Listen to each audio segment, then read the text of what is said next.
ज्यादा आराम करने में दुख ही दुख भरा हुआ है। सूरज से पहले उठकर मेहनत करने में ही असली सुख है। ऐसी सीख गौतम बुद्ध ने कई सालों पहले उस वक्त की पीढ़ी को क्यों दी थी? इसके पीछे का रहस्य क्या है? आज इसी रहस्य के बारे में हम गौतम बुद्ध की कहानियों के माध्यम से जानेंगे। तो बिना देर किए चलिए उन कहानियों की शुरुआत करते हैं। पहली कहानी, ब्रह्म मुहूर्त में उठना क्यों माना जाता है इतना खास? समुद्र में उठने वाली लहरों के सामने किनारे पर एक गुरु का बड़ा ही अद्भुत आश्रम था। जितना अद्भुत आश्रम था, उससे कहीं ज्यादा अद्भुत वहां पर रहने वाले गुरु थे। उस सन्यासी ने अपना पूरा जीवन विज्ञान और अध्यात्म के नाम पर लिख दिया था। संध्या के समय पास के ही गांव से कुछ युवक उस सन्यासी के उपदेश सुनने के लिए उस आश्रम में पहुंच जाते थे। एक दिन संध्या उपदेश में एक युवक ने गुरु से एक सवाल किया। उसने कहा कि गुरुदेव, मन बड़ा ही विचित्र है। मैं बार बार अपने आप से ये बोलता हूं कि ये गलती मैं इस बार नहीं करूंगा, लेकिन हर बार मैं वही गलती दोबारा से दोहरा देता हूं। सोचता हूं कि अतीत में जो गलतियां मुझसे हुई है उनके लिए मैं पश्चाताप ना करूं, लेकिन मेरा मन हमेशा पीड़ा से भरा रहता है। आप कहते हैं कि ध्यान सब दुखों को मिटा देगा, लेकिन मैं रोज ध्यान करता हूं, लेकिन उस ध्यान का मुझे कोई फायदा नहीं मिलता। ऐसा क्यों होता है? मैं क्या करूं? कृपया करके मेरा मार्गदर्शन करिए। सन्यासी ने सबकी समस्या हल करते हुए कहना शुरू किया। उन्होंने बताया कि शुरुआती ध्यान सबसे ज्यादा कठिन होता है, क्योंकि शुरुआत में व्यक्ति के मन को आदत नहीं होती है। वो इधर उधर भागता है, दौड़ता है, अतीत की बातों को याद करता है, लेकिन ध्यान एक जगह पर लगा नहीं पाता। प्राचीन समय में जब भी कोई शिष्य अपने गुरु के पास ध्यान सीखने के लिए आता था, तो वो गुरु उस शिष्य को ब्रह्म मुहूर्त में ध्यान लगाने के लिए कहा करते थे, क्योंकि ब्रह्म मुहूर्त सृजन का समय होता है। इस समय सारी प्रकृति एक नए दिन की शुरुआत करती है। पक्षी पेड़ों पर कलरव करने लगते हैं और मुर्गे बांग देने लगते हैं। कमल खिल उठता है और पूरी प्रकृति एक सौंदर्य से भर जाती है।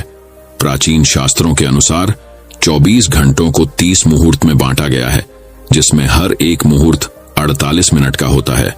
ब्रह्म मुहूर्त की शुरुआत सूर्योदय से 1 घंटा 36 मिनट पहले हो जाती है। अलग अलग आरतुओं में सूर्योदय का समय अलग अलग होता है। इसी प्रकार ब्रह्म मुहूर्त का समय भी अलग अलग ऋतुओं के हिसाब से अलग अलग होता है। गर्मियों के दिनों में अगर सूर्य 6 बजे उदय हो रहा है, तो ब्रह्म मुहूर्त की शुरुआत इससे 1 घंटा 36 मिनट पहले, यानी कि सुबह के 4:24 पर हो जाती है।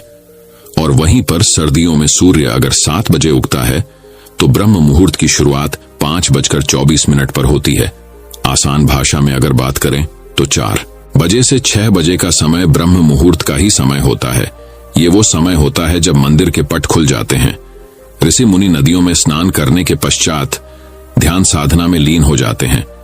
यही वो समय होता है जब कमल भी खिल उठता है, मंदिर के पट खुल जाते हैं। चलिए विस्तार से समझते हैं कि इस समय हमारे शरीर में क्या बदलाव आते हैं।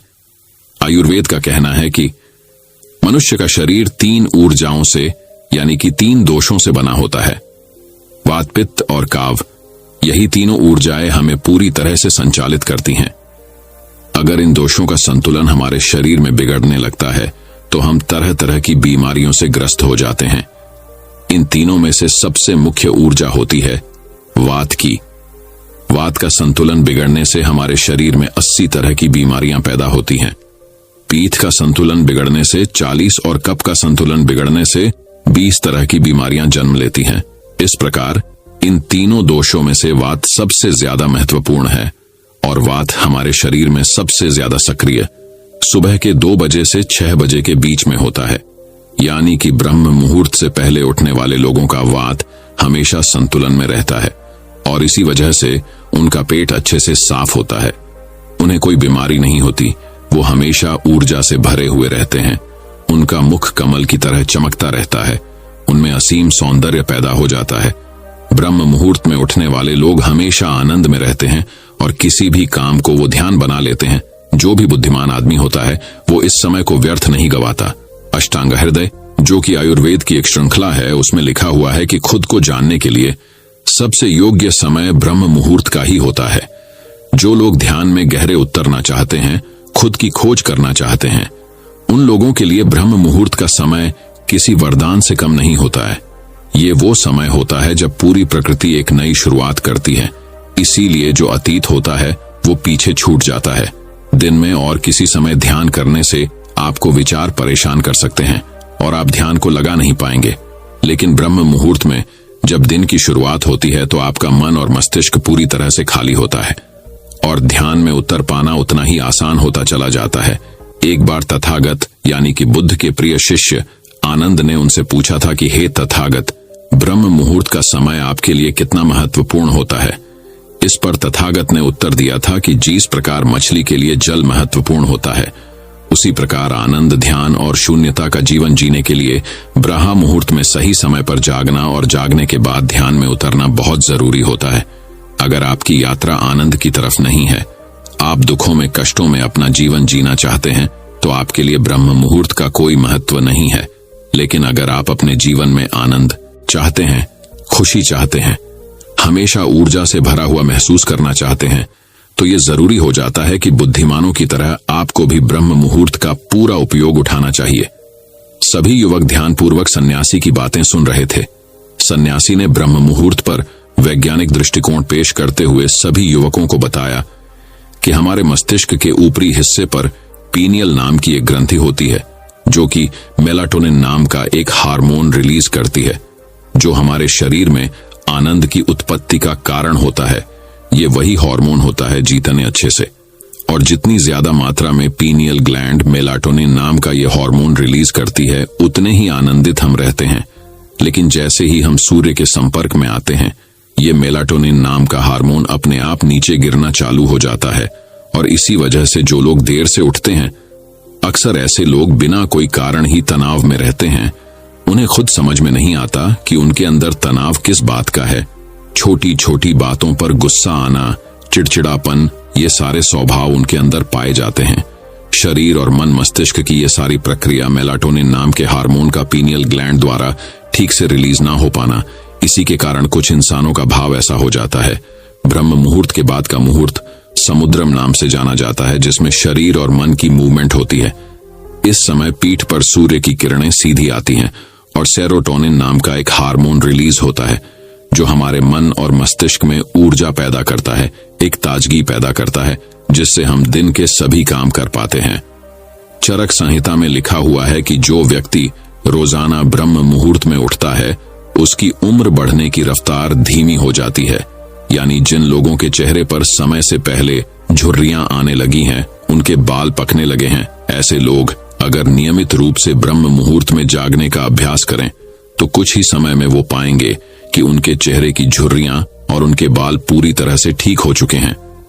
एक युवक ने सन्यासी से सवाल किया कि गुरुदेव, कुछ लोग ब्रह्म मुहूर्त में नहीं उठ पाते हैं, ऐसे लोग किस प्रकार पर के मुहूर्त में उठने का अभ्यास कर सकते हैं? कृपया करके उसके बारे में मार्गदर्शन करें। सन्यासी ने कहना शुरू किया कि ब्रह्म मुहूर्त में जागने के लिए इस जरूरी हो जाता है कि पिछली रात्रि आप सही समय पर निद्रा में चले जाएं। अगर आप सही समय पर नींद नहीं लेंगे तो आप ब्रह्म मुहूर्त में पूरी ऊर्जा के साथ नहीं उठ पाएंगे। आप ब्रह्म मुहूर्त में उठने के बाद भी थका थका महसूस करेंगे। आपको नींद आएगी, झपकी आएंगी और आप पूरी तरह से ध्यान नहीं लगा पाएंगे। इसलिए जरूरी हो जाता है कि ब्रह्म मुहूर्त के समय का पूर्णतः उपयोग करने के लिए आप योग निद्रा का अभ्यास करें। योग निद्रा में नींद गहरी होती चली जाती है और कुछ ही समय में आपकी नींद पूरी हो जाती है और आपकी नींद पहले से ज्यादा अच्छी और गहरी होती जाएगी। युवक ने अगला सवाल पूछा कि गुरुदेव, ब्रह्म मुहूर्त में किस प्रकार की दिनचर्या का पालन करना चाहिए? सुबह उठते ही सबसे पहले क्या करना चाहिए और किस प्रकार ब्रह्म मुहूर्त के समय का पूरी तरह से उपयोग करना चाहिए? सन्यासी ने सबको चेतावनी देते हुए समझाया कि जितने भी योगी महात्मा होते हैं, सन्यासी होते हैं, वो ब्रह्म मुहूर्त में स्नान और शौच आदि करने के बाद सीधा ध्यान में बैठते हैं, क्योंकि इस समय ध्यान करना सबसे आसान होता है। विचारों का भटकाव सबसे कम होता है, क्योंकि इस समय दिन की शुरुआत हो रही होती है, नया सृजन हो रहा होता है। इस समय पूरा वातावरण शून्यता से भरा होता है। तो इस समय 15 मिनट का किया हुआ ध्यान पूरे दिन में 2 घंटे किए हुए ध्यान के बराबर हो जाता है। आप सिर्फ 15 मिनट ध्यान करने के बाद वही अनुभव कर पाएंगे जो एक योगी, जो एक सन्यासी, जो एक महात्मा, जो एक गुरु गहरे ध्यान में जाने के बाद अनुभव करता है। तो सबसे पहले ब्रह्म मुहूर्त में उठने के बाद स्नान और शौच इत्यादि करने के बाद सीधे ध्यान में प्रवेश कर ले। कोई भी ध्यान आप कर रहे हो, किसी भी प्रकार का आप ध्यान कर रहे हो, इससे कोई मायने नहीं है। जिसका भी आप पालन करते हो उसका ब्रह्म मुहूर्त में उठते ही पालन करने का अभ्यास करें और कुछ ही समय बाद आप खुद ही ये अनुभव करेंगे कि आप कितने गहरे आनंद को प्राप्त कर चुके हैं। आप इतने गहरे ध्यान को कभी अनुभव नहीं कर पाएंगे जितना गहरा ध्यान आप ब्रह्म मुहूर्त में अनुभव कर सकते हैं। जिन लोगों ने ध्यान की यात्रा की, सिर्फ शुरुआत की है या फिर जो शुरुआत करना चाहते हैं, उनके लिए तो ब्रह्म मुहूर्त बहुत ही वरदान साबित होगा। सन्यासी ने चेतावनी देते हुए बताया कि कुछ लोग ब्रह्म मुहूर्त में जागने के बाद भी उस समय का सही उपयोग नहीं करते हैं। कुछ लोग अपना मोबाइल फोन यूज करने लगते हैं तो कुछ लोग किसी से बातें करने लगते हैं। लेकिन इस समय अगर आपका टहलने का मन हो रहा है ध्यान करने के बाद, तो आप अपने चप्पल या जूते निकालकर हरी घास पर घूमें। इससे आपकी त्वचा और आपकी आंखों को बहुत ही लाभकारी फायदे मिलेंगे। ध्यान और योग आसन करने के बाद एक व्यक्ति को शारीरिक अभ्यास जरूर करना चाहिए ब्रह्म मुहूर्त में, क्योंकि ब्रह्म मुहूर्त में जब हमारे शरीर से पसीना निकलता है तो हमारे रक्त तक शुद्ध वायु यानी कि ऑक्सीजन पहुंचती है, जो हमारे रक्त संचार को बेहतर कर देती है और हमारे शरीर की सारी गंदगी बाहर आ जाती है। शारीरिक अभ्यास करने के बाद आप पूरे दिन चुस्त रहेंगे। आप बिल्कुल भी आलस्य नहीं करेंगे, थका थका महसूस नहीं करेंगे। जिससे भी मिलेंगे जिंदा दिली से मिलेंगे, लोग खुश हो जाएंगे। आपके पास बैठकर आपसे बातें करके लोग मंत्र मुग्ध हो जाएंगे और यही सफलता का सबसे बड़ा मंत्र होता है। जो लोग सुबह उठकर ध्यान और शारीरिक अभ्यास मात्र कर लेते हैं वो जीवन में बड़ी से बड़ी उपलब्धियां हासिल कर सकते हैं। आखिर में सन्यासी ने सभी युवकों को समझाते हुए कहा कि ब्रह्म मुहूर्त का समय हमारे जीवन का सबसे कीमती समय होता है, इसीलिए इस समय को दूसरी गतिविधियों में बर्बाद मत करो। इस समय को तुम अपनी आध्यात्मिक और मानसिक उन्नति के लिए बहुत अच्छे से इस्तेमाल कर सकते हो और इसका सदुपयोग कर सकते हो। इसके बाद सन्यासी सभी को प्रणाम करके वहां से प्रस्थान कर गए। तो दोस्तों, उम्मीद करता हूं आपको इस कहानी से एक अच्छी सीख मिली होगी। तो दोस्तों, चलिए बढ़ते हैं हमारी दूसरी कहानी की तरफ। दूसरी कहानी, समय कितना भी बुरा हो, बस ये दो बातें याद रखना। एक बार एक बहुत ही दुखी व्यक्ति एक महात्मा के पास आकर कहता है, मैं अपने जीवन से बहुत दुखी हूं। मैं अपनी बीवी, बच्चों और अपने परिवार को भी खुश नहीं रख सकता। मैं अपने लिए भी कुछ नहीं कर पा रहा। कभी कभी तो मुझे अपनी जिंदगी को खत्म कर देने के भी ख्याल आते हैं।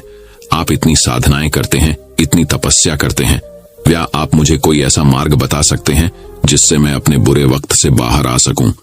मेरा बहुत बुरा समय चल रहा है। 2 वक्त की रोटी का इंतजाम करना भी मेरे लिए बहुत मुश्किल हो गया है।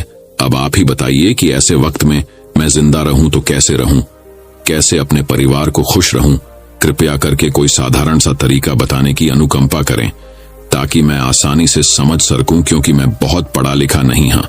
अगर आप बड़ी बड़ी ज्ञान की बातें करेंगे तो शायद मैं कभी समझ भी नहीं पाऊंगा। ये सुनकर महात्मा ने मुस्कुराते हुए कहा कि तुम एक काम कर सकते हो। मेरा उसने सामने की तरफ इशारा करते हुए कहा कि उस ऊंची पहाड़ी पर एक मंदिर है और उस मंदिर के पास चींटियां का एक घर है जहां पर हजारों चींटियां रहती है। तुम्हें सुनने में बड़ा अजीब लगेगा, लेकिन वो चींटियां उस मंदिर की जमीन को खराब कर देती है। उस मिट्टी की उपजाऊ शक्ति वो खत्म कर देती है, जिसके कारण वहां पर कोई भी पेड़ या कोई भी घास पनप नहीं पाती है।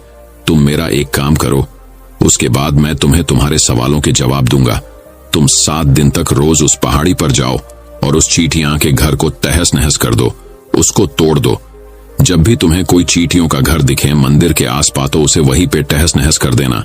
लेकिन याद रहे, घर को तोड़ने में कोई भी चींटी मरने नहीं चाहिए। इस बात को समझने का प्रयास करते हुए वो युवक वहां से चला गया। शायद उसको कुछ समझ में नहीं आया था कि महात्मा जी ऐसा क्यों करवा रहे हैं। वो तो उन चिड़ियों पर अन्याय कर रहे, उनका घर तोड़वा रहे हैं, उन्हें नुकसान पहुंचा रहे हैं। आखिर कौन महात्मा ऐसा करेगा? लेकिन फिर भी उस महात्मा की बात मानते हुए वो अगले दिन से ही पहाड़ी पर जाना शुरू कर देता है। जब वो पहले दिन पहाड़ी पर पहुंचता है तो देखता है कि बहुत सारी चींटियां अपना खाना जुटाने में लगी हुई हैं। सारी चींटियां कतार से चल रही थी और अनाज के छोटे छोटे कण उठाकर अपने घर में जमा करती जा रही थी। ये देखकर पहले तो उस युवक का मन कमजोर पड़ गया। उसने सोचा कि ये इतनी मेहनत करके अपना घर भर रही है और मैं इनके घर को तबाह कर दूंगा तो इनको कितना बुरा लगेगा। लेकिन फिर उसने उस महात्मा की बात याद करते हुए उस घर को तोड़ना शुरू कर दिया। जल्द ही चींटियों में हाहाकार मच गए। वो इधर उधर दौड़ने लगी। अभी तक जो कतार में चल रही थी अब वो बिखर गई और इधर उधर अपनी जान बचाने के लिए भागने लगी। थोड़ी देर में घर टूट गया और सारी चींटियां इधर उधर छुपने के लिए भाग चुकी थीं। ये करने के बाद वो युवक दुखी मन से वापस अपने घर पर लौट आया। उसका मन परेशान था, दुखी था, पश्चाताप से भरा हुआ था। फिर उसने अपने बिस्तर में रात में लेटे लेटे ही सोचा कि अब तो उन चींटियों का घर तबाह हो चुका है। अब वह वापस जाने से क्या प्रयोजन है, अब क्या फायदा होगा, क्योंकि चींटियों का घर तहस नहस करने के लिए महात्मा जी ने कहा था, जो मैं कर चुका हूं। लेकिन फिर कुछ सोचकर अगले दिन उसने फिर से जाने का निश्चय किया और अगले दिन सुबह सुबह उठकर वो वापस उसी पहाड़ी पर पहुंच जाता है। पहाड़ी पर पहुंचकर वो उसी जगह पर पहुंचता है जहां पिछले सुबह उसने उस घर को तहस नहस कर दिया था। लेकिन वो ये देखकर चौंक जाता है कि उन चींटियों ने फिर से अपना घर उसी जगह पर बना लिया था और अब वो फिर से अपने घर के लिए सामान इकट्ठा करने में झूठी हुई थी। उस आदमी को देखकर लगा कि ये चींटियां कितनी मूर्ख हैं। इनको पता है कि कल ही इनका घर इसी जगह पर तबाह किया गया है और उसी जगह पर उन्होंने अपना नया घर भी बना लिया। और ये सोचकर वो आदमी हंसने को हुआ, लेकिन फिर से महात्मा की बात याद करते हुए उसने उन चींटियों का घर फिर से तबाह करना शुरू कर दिया। फिर से उन चींटियों में हलचल मच गई और थोड़ी देर में वो चींटियां इधर उधर अपनी जान बचाने के लिए भागने लगी। कुछ ही देर में उनका घर फिर से नष्ट हो गया और वो युवक थोड़ा संतोष के भाव से कि इस बार तो मैंने अच्छी तरह से उस घर को तबाह कर दिया है, अब तो वो चिड़िया यहाँ पर अपना घर बना ही नहीं पाएगी। इसीलिए जाने से पहले उसने उस घर पर ठंडा पानी भी डाल दिया ताकि चींटियां वहां पर अपना घर न बना सके। और इस तरह अपना कर्म पूरा करक वो युवक फिर से अपने घर लौट आया। आज रात में सोते वक्त फिर से वो इंसान यही सोच रहा था कि वे महात्मा ये सही काम करवा रहे हैं। क्या किसी का घर तबाह करना किसी सिद्ध पुरुष को शोभा देता है? क्या हो अगर वो महात्मा सिद्ध पुरुष हो ही ना? क्या होगा अगर वो मुझे बेवकूफ बना रहे हों? लेकिन फिर उसने निश्चय किया कि मैं अपने काम को पहले पूरा कर लेता हूं, उसके बाद ही पता चलेगा कि महात्मा मुझसे ऐसा क्यों करवा रहे थे। और यही सोचकर वो रात में सो जाता है। अगले दिन सुबह उठकर वो फिर से उसी पहाड़ी की ओर निकल जाता है। पहाड़ी पर पहुंचकर वो उसी जगह पर पहुंचता है जहां पर उसने उनके घर को तबाह कर दिया था और वो ये देखकर खुश हो जाता है कि वहां पर कोई भी घर नहीं था। सारी चींटियां वहां से भाग चुकी थीं। अब उसने सोचा कि अब मेरा रोज रोज आने का क्या प्रयोजन, क्योंकि चींटियां तो अपना घर बदल चुकी है और महात्मा जी ने मुझे 7वें दिन आने के लिए कहा था, लेकिन आज तो तीसरा ही दिन है। अब बाकी 4 दिन वापस आने का क्या प्रयोजन? और यही सोचकर उसने निश्चय किया कि यहां से वो सीधा उसी महात्मा के पास जाएगा और उनको ये सारी खबर बता देगा। जब वो वापस मुड़कर उस पहाड़ी से उस महात्मा की कुटिया की तरफ जाने लगा तो उसने देखा तो अचानक उसकी नजर एक और घरौंदे पर पड़ी जो कि चींटियों का ही बनाया हुआ था। मतलब कि वो घरौंदा चींटियों ने ही बनाया था और अब वो चींटियां नए घर में वास कर चुकी थीं। ये नया घर उनके पुराने घर से थोड़ी ही दूरी पर था और जब उसी युवक की नजर उस घरौंदे पर पड़ी तो उसने सोचा कि शायद महात्मा को पता था कि ये चींटियां अपना घर यहां से बदलकर किसी दूसरी जगह पर बना लेगी, इसीलिए उन्होंने मुझे 7वें दिन आने के लिए कहा था। और ये विचार करके वो उसका नया घर भी तोड़ने के लिए पहुंच जाता है। जब वो वहां पहुंचा तो चींटियां उसी तरह अपने कार्य में लगी हुई थीं। वो अपने लिए खाना इकट्ठा कर रही थी और अपने घर में जमा करती जा रही थी। जो पुराना घर टूटा था वहां भी अनाज के कारण बचे हुए थे और चींटियां वहां से भी अनाज इकट्ठा कर करके वापस अपने नए घर में ला रही थीं।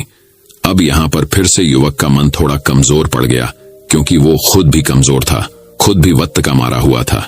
इसीलिए उसके मन में उन चींटियों के प्रति दया का भाव उमड़ रहा था। उनके ऊपर उसे दया आ रही थी।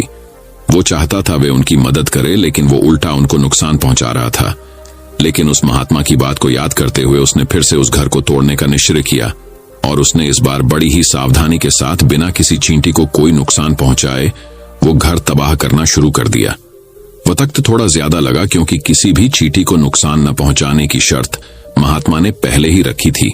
इसीलिए उसको बड़ी सावधानी के साथ उन घरों को तबाह करना था। लेकिन आखिरकार उसने उस घर को भी तबाह कर दिया और उस घर को तबाह करने के बाद वो बड़े ही दुखी मन से, इस बार वो पहले से भी ज्यादा दुखी था, क्योंकि उसने उनका नया घर भी तोड़ दिया था। वो उन चींटियों को बसने ही नहीं दे रहा था और वो अब अपने आप को शैतान या दानव समझने लगा था।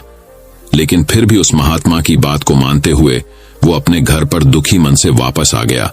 रात में सोने से पहले एक बार उसने फिर से सोचा कि मैं कितना बड़ा शैतान हूं, कितना बड़ा दानव है। पुराना घर तो छोड़ो, मैं उन चींटियों को कहीं भी बसने के लिए कोई जगह ही नहीं दे रहा हूं। वो चींटियां मेरे बारे में क्या सोचती होंगी, वो कितना दुत्कारती होंगी उस परमात्मा को जो मेरे द्वारा ये काम करवा रहा है। लेकिन फिर भी उसने अगले दिन जाने का निश्चय किया और अगले दिन सुबह सुबह वो फिर से वहां पर पहुंच गया। वो ये देखकर फिर से आश्चर्यचकित रह जाता है कि इस बार चींटियों ने एक और नई जगह पर अपना घर बना लिया था, तो पहले से भी ज्यादा ऊर्जा के साथ काम कर रही थी और उन्होंने एक रात में पहले से भी बड़ा घर बना लिया था और अब वो फिर से अपना अनाज और खाना इकट्ठा करने में जुटी हुई थी। ये देखकर उस आदमी को लगा कि ये चींटियां किस मिट्टी की बनी हुई हैं। मैं इनको बार बार यहां से भगाने की कोशिश कर रहा हूं और ये वहीं पर अपना घर बना लेती है। क्या इनको पता नहीं है कि मैं इन्हें यहां पर कभी भी बसने नहीं दूंगा? ये चींटी है, दिखने में इतनी छोटी है, लेकिन फिर भी ये मुझसे हार नहीं मान रही है। बड़ी ताज्जुब की बात है। और इस बार उसने गुस्से में उस घर को तहस नहस करना शुरू कर दिया। लेकिन इस बार तहस नहस करते हुए कुछ चींटियां वहीं पर मर गईं। उसके पैरों तले कुचल दी गई। कुचलने के बाद जब वो अपने अहंकार से बाहर आया तो उसने देखा कि गुस्से में उसने उन चींटियों को कितनी क्षति पहुंचा दी है। उसका मन पश्चाताप से भर गया और वो रोता हुआ अपने घर की तरफ बढ़ गया। रात में सोते वक्त उसने सोचा कि मैं उन चींटियों पर बहुत ज्यादा अत्याचार कर रहा हूं, अब इससे ज्यादा अत्याचार मैं नहीं कर पाऊंगा।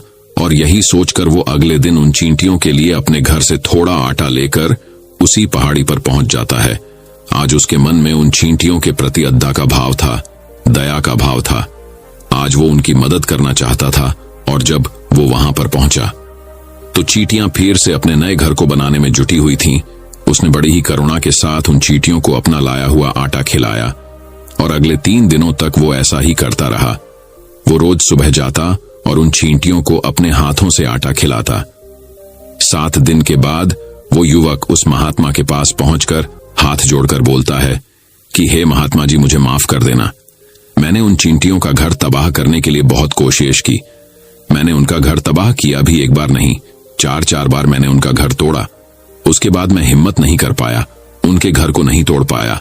मैं समझ सकता हूं कि मैंने आपका काम पूरा नहीं किया और इसके बदले आप मुझे वो तरीके भी नहीं बताएंगे जो कि मुझे मेरे बुरे समय से बाहर निकाल सकते हैं। लेकिन मुझे इसका कोई खेद नहीं है। मुझे लगता है कि मैंने जो किया वो सही किया, इसीलिए मैं आपसे आज्ञा लेकर वापस जा रहा हूं। कृपया मुझे वापस अपने घर जाने की आज्ञा दीजिए। ये सुनकर महात्मा ने मुस्कुराते हुए कहा कि अरे बेटा, कहां चल दिए? रुको तो सही, जलपान तो कर लो, थोड़ी देर ठहर जाओ, उसके बाद चले जाना। और ये कहकर वो महात्मा उस युवक के लिए पानी लेकर आते हैं।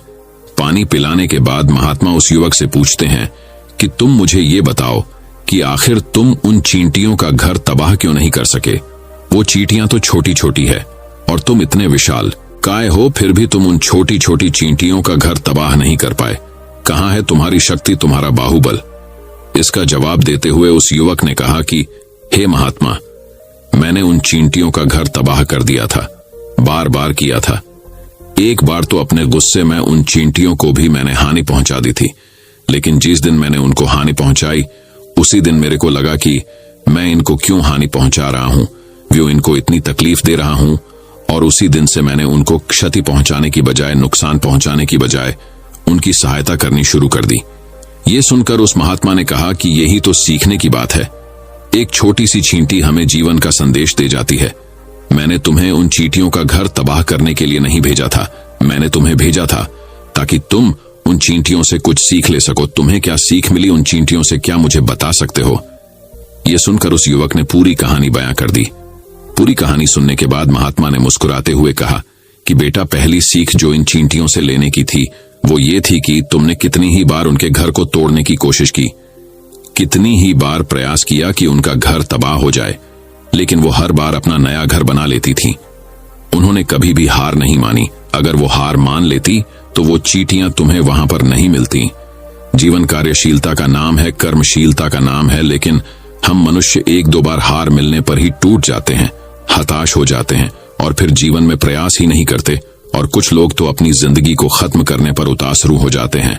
लेकिन जानवरों में तुमने एक बात देखी होगी कि वो अपना जीवन खुद से, स्वयं से कभी खत्म कर ही नहीं सकते हैं।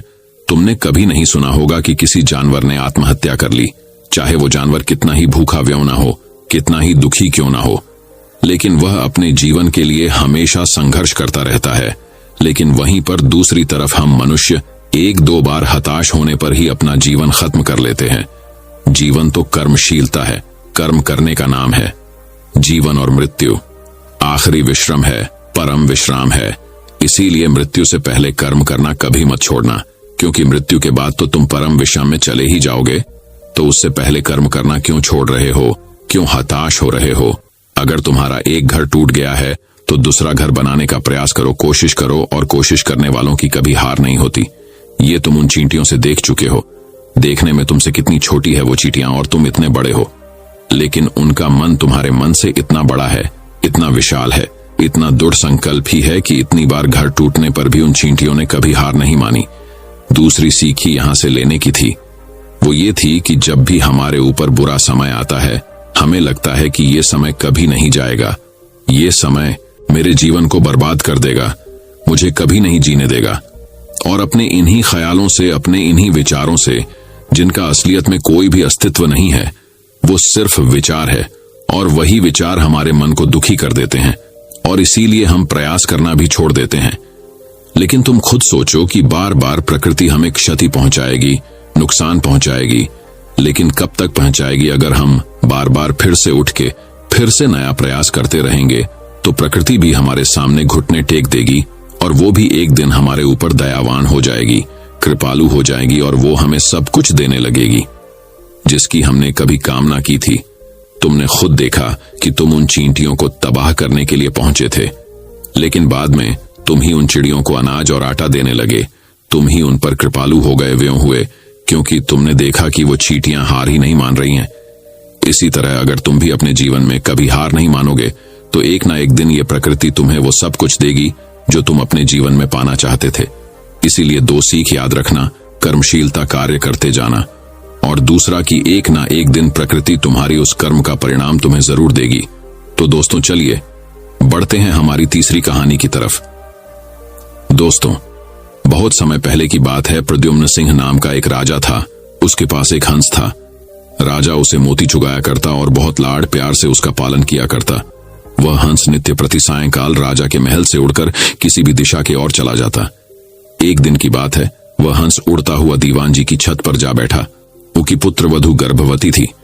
उस पुत्रवधू ने सुन रखा था कि गर्भावस्था में यदि किसी स्त्री को हंस का मांस खाने को मिल जाए तो उसकी होने वाली संतान अत्यंत मेधावी, तेजस्वी और भाग्यशाली होती है। अनायास ही छत पर हंस आया देखकर उसके मुंह में पानी भर आया। उसने हंस को पकड़ लिया और रसोई घर में ले जाकर उसे पकाकर खा गई। उसने अपनी सास को इस बात का पता न लगने दिया, न ससुर को और न ही उसके पति को, क्योंकि उसे भय था कि अगर राजा को इस बात का सुराग लग गया तो बड़ा अनिष्ट हो जाएगा। उधर जब रात होने पर हंस राजमहल में नहीं पहुंचा तो राजा रानी को बहुत चिंता हुई। उनका मन व्याकुल हो उठा। चारों ओर उसकी खोज में आदमी दौड़ाए गए, लेकिन हंस कहीं हो तब मिले ना। राजा ने अड़ोस पड़ोस के शहरों कस्बों में भी सूचना कराई कि अगर कोई हंस का पता लगा सके तो राज्य की ओर से उसे बहुत बड़ा पुरस्कार दिया जाएगा। 10-20 दिन निकल गए। उस हंस का अब तक कुछ भी पता नहीं लग सका। चूंकि वह हंस राजा और रानी को बहुत प्रिय था, अंततः वे उदास रहने लगे। एक दिन एक कुटनी राजा के पास आई और बोली कि वह हंस का पता लगा सकती है, लेकिन उसे थोड़ा सा समय चाहिए। राजा ने उस कुटनी से कहा, मेरे राज्य के पंडित, ज्योतिषी, हाकिम, हुक्काम और मेरे इतने सारे गुप्तचरों में कोई भी पता नहीं लगा सका। तुम कैसे पता लगा सकोगी? कुटनी ने कहा, मुझे अपनी योग्यता पर विश्वास है। अगर अन्नदाता का हुक्म हो तो एक बार आकाश के तारे भी तोड़ कर ले आऊं। आप मुझे थोड़ा सा समय दीजिए और आवश्यक धन दे दीजिए। उसे वापस ला सकूं या नहीं, लेकिन मैं आपको विश्वास दिलाती हूं कि उसका आता पता अवश्य ले आऊंगी। राजा ने स्वीकार कर लिया और कुटनी अपने उद्देश्य की सिद्धि के लिए चल पड़ी।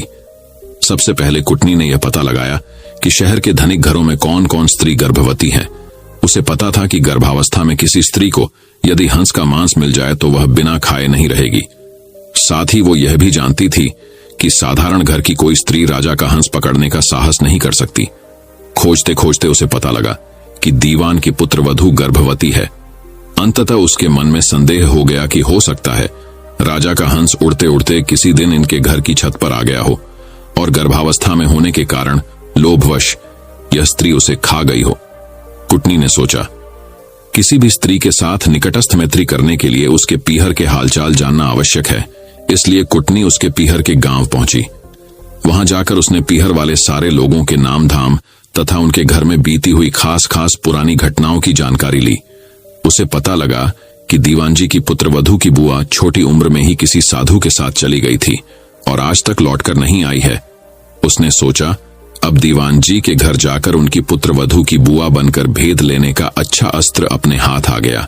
वह दीवान जी के घर गई और उनकी पुत्रवधू के साथ बहुत स्नेह ममत्व की बात करने लगी और बोली, बेटी, मैं तेरी बुआ हूं। हम दोनों आज पहली बार मिली हैं। तुम जानती ही हो कि मैं तो बहुत पहले घर छोड़कर एक साधु के साथ चली गई थी। हाल ही में घर लौटकर आई और भाई से मिली तो उसने बताया कि तुम यहां ब्याही गई हो और तुम्हारे ससुर राज्य के दीवान हैं। ये जानकर मन में तुमसे मिलने की बहुत उत्कंठा हुई तो यहां चली आई। तुम्हें देखकर मेरे मन में बहुत ही हर्ष हुआ। भगवान तुम्हें सुखी रखें और तुम्हारी कोख से एक कांतिवान तेजस्वी पुत्र पैदा हो। मैं परसों वापस जा रही हूं और तुम्हारे लड़का होने के बाद भाई भाभी को साथ लेकर बच्चे को देखने और उसका लाड चाव करने यहां आऊंगी। दीवान की पुत्रवधू ने अपने भोलेपन के कारण उसकी बातों का विश्वास कर लिया और बोली, बुआ जी, आप आई हैं तो 10-20 दिन तो यहां रहिए। जाने की इतनी जल्दी भी क्या पड़ी है। बुआ बनी हुई कुटनी को और क्या चाहिए था। उसने वहां रहना स्वीकार कर लिया। थोड़े ही दिनों में बुआ भतीजी खूब हिल मिल गईं। एक दिन बातों ही बातों में बुआ जी ने कहा, बेटी, गर्भावस्था में किसी स्त्री को अगर हंस का मांस खाने को मिल जाए तो बहुत अच्छा परिणाम निकलता है। उसके प्रभाव से होने वाली संतान बहुत ही तेजस्वी और कांतिवान होती है, किंतु हंस तो मानसरोवर छोड़कर और कहीं होते नहीं। इसलिए यह काम पार पड़े। तो कैसे पड़े? यह सुनकर उसने अपने हंस खाने की बात बुआ जी को सहज भाव से बता दी। सुनकर बुआ ने कहा, बेटी, यह अचरज की बात है कि तुम्हारे यहाँ राजा के पास हंस था। तुमने जो कुछ किया वह बहुत अच्छा किया, किंतु तुम्हें किसी के सामने इस घटना का जिक्र नहीं करना चाहिए। मेरे सामने भी नहीं करना था, लेकिन खैर, मुझसे कही हुई बात तो कहीं जाने वाली नहीं है, इसलिए जिक्र कर दिया तो भी कोई बात नहीं। कुछ दिन और बती गए। तब कुटनी ने कहा, बेटी, अगर भगवान के सामने तुम हंस खाने की बात स्वीकार कर लो तो हंस की हत्या का पाप तो सिर से उतर ही जाएगा, सुपरिणाम भी द्विगुणित होगा। मंदिर के पुजारी से कहकर मैं ऐसी व्यवस्था कर दूंगी कि जिस वक्त वहां तुम सारी घटना बताकर अपराध स्वीकार करो, उस वक्त पुजारी भी वहां नहीं रहे तथा और भी कोई न रहे। हम दो ही रहेंगे। उसने ऐसा करना स्वीकार कर लिया। कुटनी लुक छिपकर राजा के पास पहुंची और बोली, आपसे वायदा किया था, उसके अनुसार हंस का अता पता लगा लाई हूं। ऐसा कहकर उसने सारी घटना राजा को बताई। राजा ने कहा, इसका प्रमाण क्या है? वह बोली, फला दिन आप मंदिर में आ जाइए और हंस खाने वाली स्त्री की स्वीकारोक्ति स्वयं अपने कानों सुन लें। राजा ने ऐसा करने की हाँ भर ली। नियत दिन समय से कुछ पहले पूर्व योजना के अनुसार कुटनी ने राजा को एक जरा ऊंचे स्थान पर रखे हुए एक बड़े से ढोल में छिपा दिया और बुआ भतीजी मंदिर पहुंची। मंदिर का पट खुला था। पुजारी या और दूसरा कोई भी व्यक्ति वहां नहीं था। अब बुआ जी ने शुरू किया, हाँ तो बेटी, क्या बात हुई थी उस दिन? दीवान की पुत्रवधू ने घटना आरंभ की। वह थोड़ी सी घटना ही कह पाई थी कि कुटनी ने सोचा, राजा ध्यानपूर्वक सुन तो रहा है ना, इसलिए वह ढोल की तरफ इशारा करके बोली, ढोल रे ढोल, सुन रे बहू का बोल। उसका इतना कहना था कि भतीजी का माथा ठनका। उसे वहम हो गया कि हो ना हो दाल में कुछ काला है। मालूम होता है मैं तो ठगी गई हूं। वह चुप हो गई। बुआ बोली, हाँ तो बेटी, आगे क्या हुआ? इस पर भतीजी बोली, उसके बाद तो बुआ जी मेरी आंख खुल गई, सपना टूट गया। ज्यों ही भतीजी की आंख खुली त्यों ही बुआ जी की आंखें भी खुली की खुली रह गईं। उसके पांव तो भतीजी से भी भारी हो गए और उसके लिए उठकर खड़े होना भी मुश्किल हो गया। दोस्तों, मैं उम्मीद करता हूं कि यह कहानी सुनने से आपके जीवन में अच्छे बदलाव आए होंगे। आपको इस वीडियो से क्या सीखने मिला, ये कमेंट करके जरूर बताइए और अपने परिवार, दोस्तों या आपके करीबी इंसान के साथ ये कहानी शेयर करके उन्हें भी इस ज्ञान से परिचित करवाए। बाकी अगर आपको यह वीडियो दिल से अच्छी लगी हो तभी इस वीडियो को लाइक कर देना, और आपने अब तक इस चैनल को सब्सक्राइब न किया हो तो चैनल को सब्सक्राइब भी जरूर कर देना। आपका हर दिन शुभ हो और खुशियों से आपका जीवन भरा रहे। धन्यवाद। नमो बुद्धाय।